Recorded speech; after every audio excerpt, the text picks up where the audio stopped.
we cannot continue using a system that is clearly a proceed of crime. It appears that the only people for whom SHA is working are the ones who are getting these commissions, the 2.5% from my monthly contribution. You have told us that they have to be paid on a daily basis.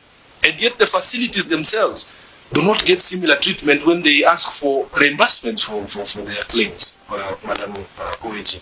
So can we, with finality, say something? Can we take drastic action? Because some of us do not mind being a bit rash if we are going to do something that is in the best interest of the country. Can we agree before this committee that we want to terminate that contract, and what are going to be the consequences? Because we can't continue to allow people to enjoy proceeds of crime.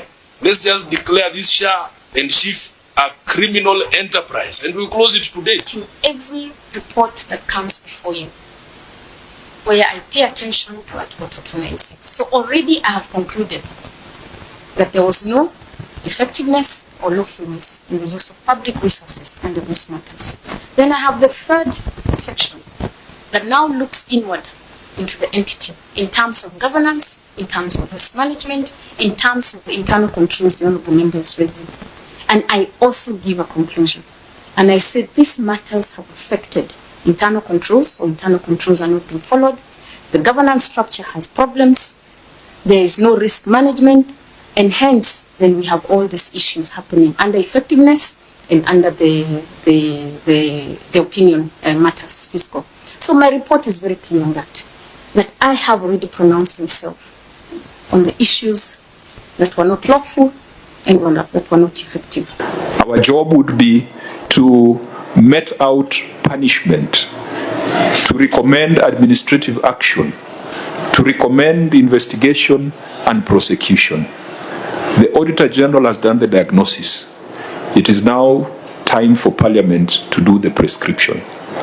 And that prescription is not about reopening the case, because it's the Auditor General that has done the case.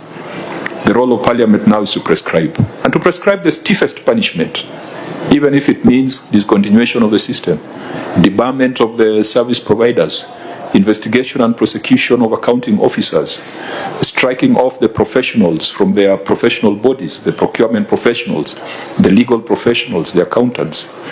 I think that's what you're saying, that now that is the job of Parliament, to do the prescription. You have told us the patient is sick. We are now the ones to prescribe.